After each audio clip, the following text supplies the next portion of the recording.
Hello, my name is Sky Schiffenhauer, and I'm the English Sterling Scholar from Bear River High School in Garland, Utah. I want to be a Sterling Scholar because I've always strived to be successful and achieve as much as possible in my academic career.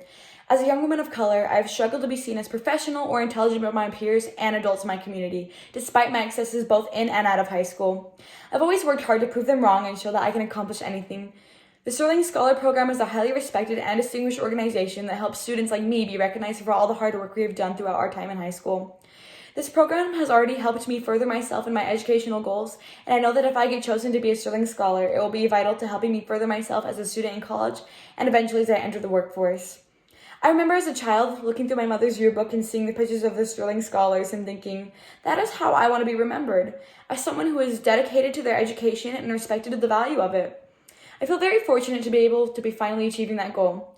One goal I set for myself recently was getting elected to the student council in my high school.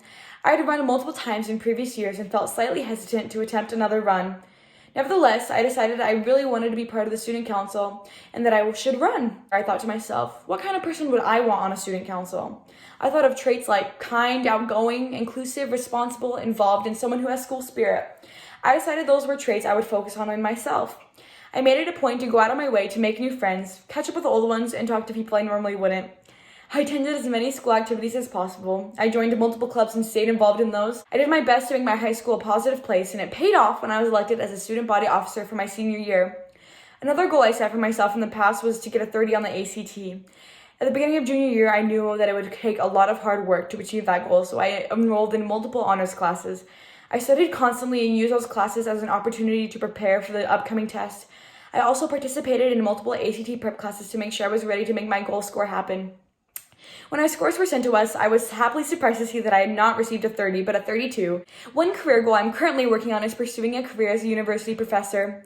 I've been working hard to get good grades to make college more affordable. I plan on attending Dixie State University in the fall to work towards a bachelor's degree.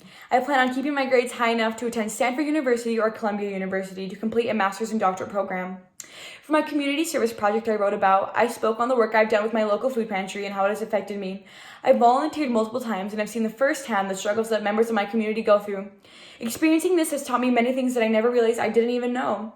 The best lesson of that was that you have the means and opportunity you should give.